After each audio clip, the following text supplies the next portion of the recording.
Ethan Hale, a former Navy SEAL living in a lonely cabin high in the Rockies with his canine, Shadow, wanted only silence after losing his wife, his child, and his place in the world. But on the coldest night of the winter, a faint knock slipped through the howling storm. When Ethan opened the door, a young mother collapsed into his arms, 4 freezing children clinging to her, their breaths thin and fading. He didn't know it yet, but that single moment would pull him out of the shadows and rewrite the fate of everyone standing on his porch. Before we begin, share where you're watching from. And if this story stirs something in you, subscribe for more stories of honor, sacrifice, and bonds that never break. Your support truly means the world. Snow pressed against the Rockies like a white, breathless weight, muffling the world into stillness. Ethan Hale woke before the sound reached him. His body, long trained by war and grief, stirred at the slightest shift in the night. For a heartbeat, he lay still on the old cot, listening to the storm clawing at the window panes. Then it came again, a faint, uneven tapping, almost lost inside the roar of winter. Shadow lifted his head first. The 6-year-old German shepherd, black and tan fur threaded with silver from old wounds, rose from his place at the foot of the bed. His ears pricked sharply, posture tense, tail low but alert. Shadow had served with Ethan through 2 deployments and carried his own trauma in quiet ways. The slight limp on cold mornings, the soft whine when distant thunder mimicked mortar fire. Now he looked at Ethan with questioning eyes. Ethan exhaled. "Yeah, I heard it too." He pushed himself up, the cabin floor cold under his bare feet. At 37, he still had the frame of a Navy SEAL, tall, broad-shouldered, the kind of man who once moved through deserts and war zones like a silent blade. But the sharp angles of his face had softened with loss. His dark blonde hair had grown uneven, and a short stubble shadowed a jaw that seemed permanently set in quiet restraint.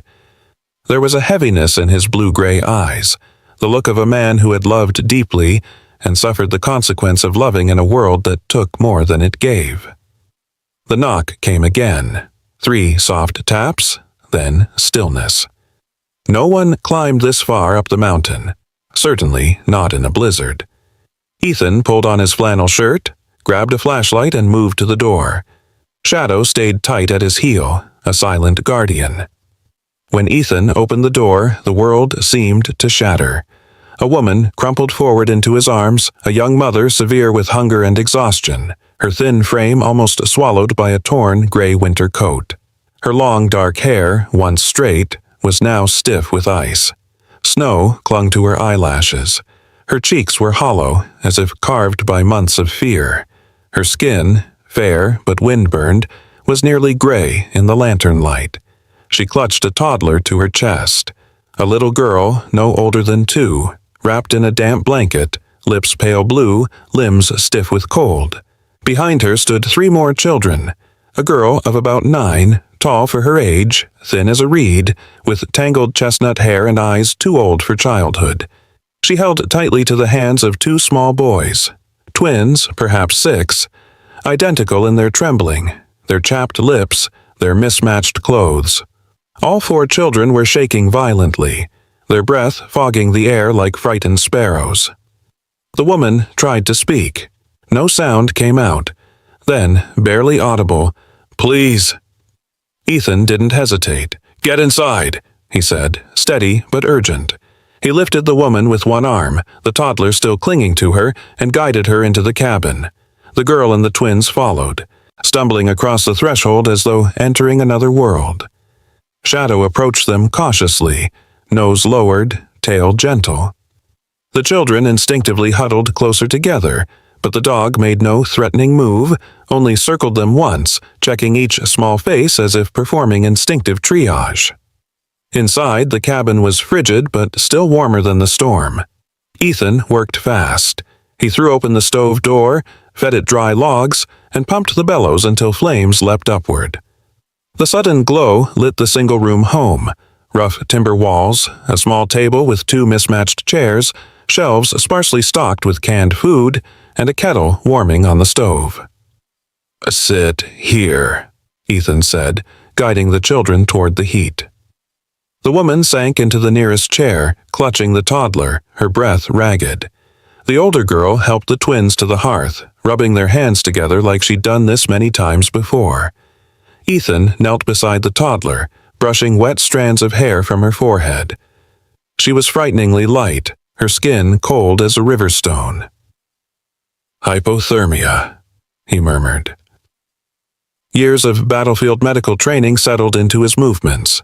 He wrapped the child in one of his own wool blankets, rubbed her arms and legs gently, checked her pulse, pressed his palm against her sternum to feel for warmth.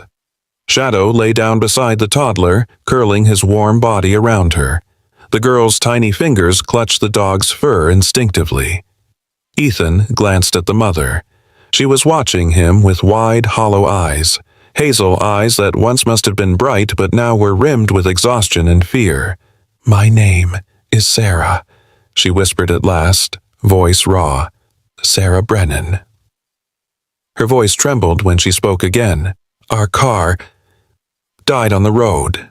We walked 1/2 mile. The baby, Lily, she stopped crying. I thought." Her voice cracked, and she covered her mouth to stifle a sob. Ethan shook his head gently. "You did everything you could. Let me take it from here." He moved to the kitchen shelf and retrieved the last of his emergency rations, 2 MRE packs and a half-full jar of peanut butter. The twins devoured the food like they hadn't eaten properly in days. The older girl ate more slowly, never taking her eyes from her mother. Sarah watched her children eat with trembling hands. Only when Ethan placed a bowl of warm water beside her did she allow herself to uncoil, just a little. Outside, the storm howled. Inside, breaths softened. Shadows warmed. A cabin meant for 1 man and 1 dog now carried the fragile heartbeat of a family. And Ethan Hale, who came here to disappear, could feel something shift inside his chest, like a long frozen place trying to remember warmth. As the toddler's breathing steadied beneath Shadow's protective weight, Ethan finally understood. His life was no longer silent.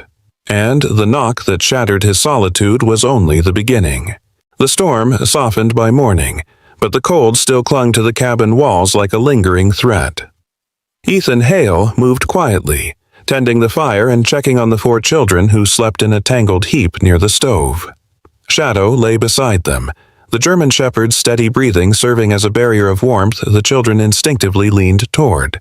The dog's fur was tousled, dusted with the faint scent of snow and ash, his brown eyes half open and watchful even in rest. Ethan had spent years in war zones, yet nothing felt as fragile as the sight in front of him, 4 small bodies trying to recover from a night that could have killed them. He exhaled slowly, then glanced toward the only chair in the room. Sarah Brennan sat curled there, the thin wool blanket wrapped around her narrow shoulders. In the morning light, she looked even smaller than the night before. Her long dark hair, now dry, fell in uneven waves against her pale cheekbones. Her face, gaunt from weeks of poor meals, had the quiet kind of beauty that came from endurance rather than ease. She sat with both hands wrapped around a chipped mug of warm water, staring into nothing. Ethan approached. "You warm enough?" She nodded, though the truth lived in the faint tremor of her fingers. Sarah had the look of someone held together by sheer will, a thin woman in her late 20s, back straight despite exhaustion, eyes bruised with worry but sharp with maternal vigilance. "I'm sorry," she murmured, voice low. "We took your bed, your food, your heat. I didn't want—" "You did what you had to," Ethan said gently. "That's what parents do." Her gaze drifted to the children, softening in a way that made something tighten in Ethan's chest.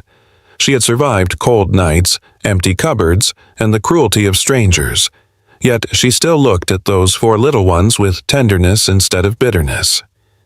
Ethan moved around the cabin, gathering the few blankets he had left. As he lifted one, something slipped from the pocket of Sarah's coat. A small folder, edges curled from wear, landed on the floor with a soft thud. Sarah froze. Ethan bent and picked it up, glancing at the label. "Infant found. Trailer Park District. He looked up slowly. Sarah's breath stuttered, her fingers tightening around the mug until her knuckles whitened. "It's not what you think," she whispered. "I'm not thinking anything," Ethan said, his voice even. "But if there's something I should know, now's the time." Sarah lowered her head, her hair falling like a curtain around her face. For a moment she just breathed, as though deciding whether to trust him. When she finally spoke, her voice cracked in the middle. "Lily isn't mine." Ethan didn't move. Sarah swallowed hard. "My husband and I lived in a run-down mobile home. We didn't have much, but we had the kids and we had hope." She took a shaky breath. "One night, about a year ago, I heard crying outside. I went out and found her. Lily, wrapped in a thin towel beside a dumpster. She couldn't have been more than a few weeks old. No note, no name, nobody around." Her eyes glistened with unshed tears. "I knocked on every door in that trailer park. No one admitted anything. Some told me to leave her on the church steps. Some told me the police wouldn't care. One woman said, 'Not my problem.'" Sarah's voice hardened in quiet, trembling anger. "But she was a baby, freezing, alone, so I brought her inside, and from that night on, she was mine." Ethan sat on the edge of the table, the folder in his hands feeling heavier than paper should. He studied Sarah's face, the fear, the shame, the fierce loyalty. This wasn't a woman running from mistakes. This was a woman running from a world that had failed her at every turn. "Holding her," Sarah continued, pressing a hand to her chest, "it changed something in me. I thought I was already a mother of 3, but Lily, she made me feel like I was a mother all over again, like I got a second chance to do something right." Her voice fell to a whisper. "And when my husband died, and the landlord kicked us out, and people stopped opening their doors, I swore I wouldn't let her go, any of them." Ethan stared at the fire, jaw clenched against the emotion rising quietly inside him. He knew what it meant to lose family. He knew the crushing weight of trying to save someone and failing anyway. But Sarah, this thin, exhausted woman, had saved someone who wasn't even hers. She had carried 4 children through snow and hunger and humiliation simply because she refused to abandon them. Shadow lifted his head and nuzzled Sarah's knee, giving a soft groan. Sarah's hand drifted into the dog's fur automatically, as if she'd known him for years instead of hours. Ethan finally spoke. "You're stronger than you think," he said softly, "stronger than most." A tear slipped down her cheek. She didn't wipe it away. He set the folder on the table. "Lily's safe now. They all are." Sarah nodded, but her shoulders trembled in silent relief. For a long moment the cabin was quiet except for the crackle of the fire and the soft breathing of sleeping children. Ethan looked around the room, at Shadow keeping watch, at the children wrapped in blankets that smelled faintly of pine, at the fragile woman who had carried more than any soul should bear. Something shifted inside him, like a fault line realigning. These weren't just strangers needing shelter, they were a family on the edge of breaking. And somehow, without meaning to, he had become the only thing keeping them from falling apart. For 3 days, the storm raged and softened in turns, but inside the cabin, a fragile warmth began to take root. The air still held the sharp bite of winter, yet the presence of 4 children and the quiet determination of their mother shifted something in the rhythm of Ethan Hale's isolated world. The small space, once hollow and echoing, now carried the soft thuds of little footsteps, the murmured lullabies Sarah hummed under her breath, and the steady pad of Shadow's protective pacing. By morning, the cabin no longer looked abandoned. Sarah Brennan, despite her thin frame and lingering exhaustion, moved with the steady drive of a woman who had rebuilt her life too many times to ever stop trying. Her dark hair, still tangled from the storm, was pulled into a loose braid, revealing the delicate angles of a face shaped by hardship but not defeated by it. She swept dust from neglected corners, tightened loose hinges with Ethan's old toolbox, and washed dishes with snowmelt warmed over the stove. Her movements were quiet but purposeful, as though she had decided the cabin would become a home whether Ethan agreed or not. The children brought life where silence once ruled. Lucy, the 9-year-old, was solemn and alert, always watching her siblings with fierce protectiveness. Her chestnut hair fell messily across her forehead, and her thoughtful brown eyes scanned every small change in the room. She followed Ethan like a shadow during chores, asking questions about firewood and kindling with the seriousness of someone far older. The twins, Sam and Ben, thawed the quickest. They raced around the cabin with clumsy bursts of energy, identical grins flashing whenever Shadow nudged them with his cold nose. The 6-year-olds had the wiry limbs of children used to sleeping in the back seat of a car, but their laughter, new and tentative, filled spaces Ethan thought would never echo again. Lily, the youngest, stayed close to Sarah's side during the day and curled into Shadow's fur each night. Her small hands often gripped the dog's ears gently, as if afraid he might disappear. Shadow, for his part, accepted this role with the gravity of a knight sworn into service. His thick coat, now clean and brushed, glimmered in the firelight, and his amber eyes softened whenever one of the children crawled onto him. Ethan watched all of this with a mixture of awe and guilt. He had not intended for their presence to feel good, yet it did.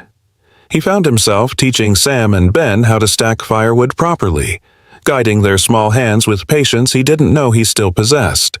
He showed Lucy how to twist pine shavings into tinder bundles, her brow furrowed with focus. Even Lily seemed to understand something had shifted.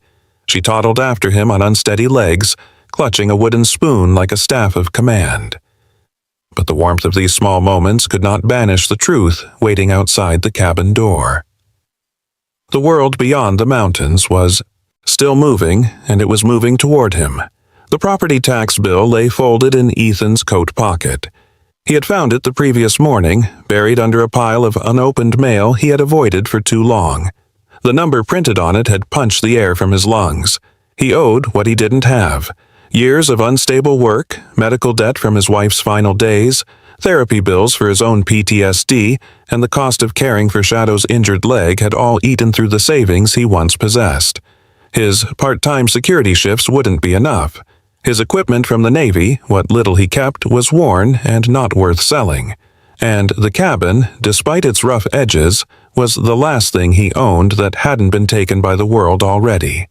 That night, after Sarah settled the children, Ethan stepped outside to clear his thoughts.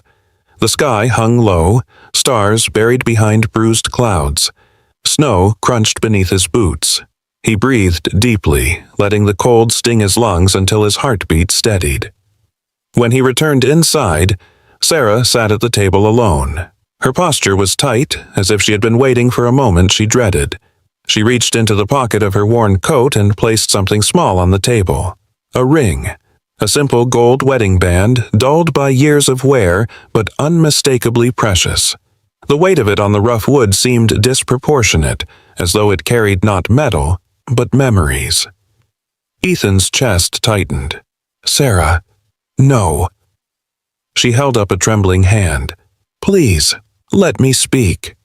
Her eyes, hazel but muted by sorrow, met his with rare steadiness. This was Daniel's, she said softly. My husband. It's the only thing I managed to keep when the landlord threw us out. I've held on to it because it felt like the last piece of him I had. She paused, breath shaking. But my children are alive because of you, because you opened your door when no one else did. If selling this helps you keep this cabin, helps keep them warm, then I want you to take it. Ethan pushed the ring back toward her immediately. Sarah, this isn't yours to give. Her voice cracked. It's all I have left to offer. You already offered everything, he said quietly. You walked miles in a storm. You carried 4 kids when the world pushed you out. You don't owe me this. Tears welled in her eyes. She pressed her lips together hard, as if holding herself together by sheer force of will. Then how will you keep your home? She whispered. Ethan had no answer. The silence that followed was not cold. It was aching, heavy, human. Sarah closed her hand over the ring, clutching it to her chest as though reclaiming a piece of herself. And Ethan realized then that the days ahead would test all of them in ways he had not yet imagined. 4 days after Sarah offered her wedding ring, and Ethan refused it, The storm finally broke. Pale morning sun pressed through low clouds, glazing the snow-covered pines with a cold silver sheen.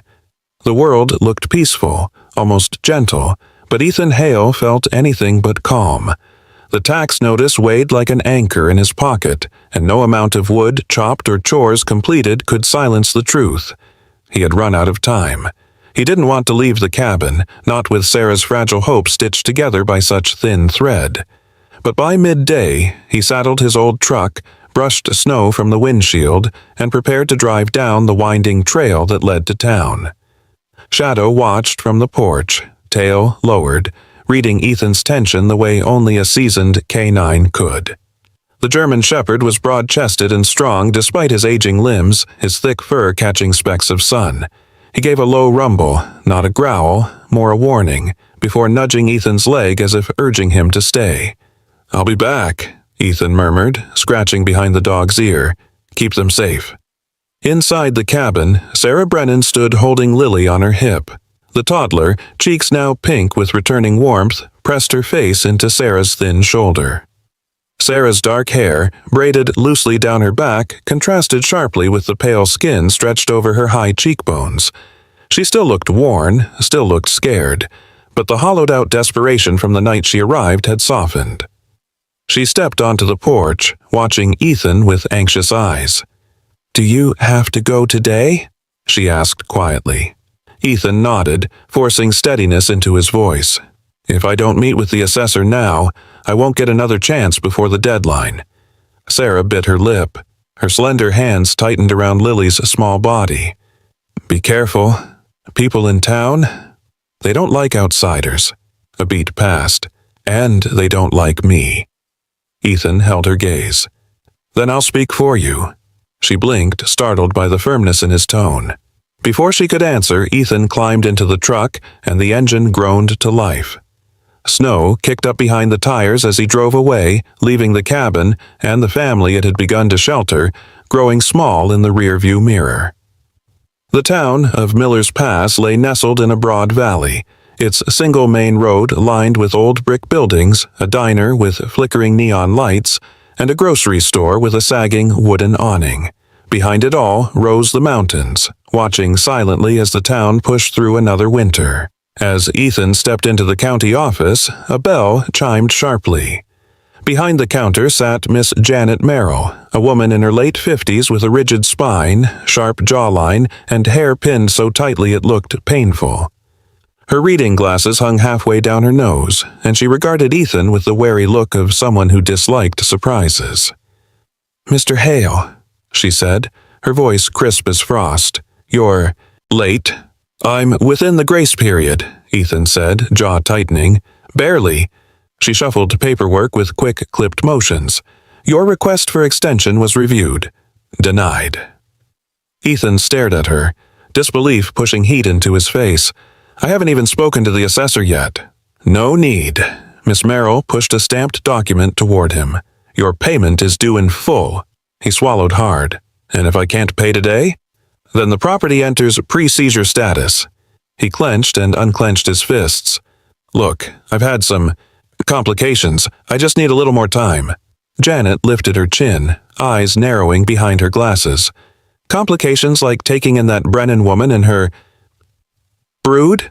Something sharp and cold carved down Ethan's spine. "What did you say?" She tapped a pen against the counter. "Everyone's talking about it. A woman with 4 children, showing up half-frozen, reckless, irresponsible."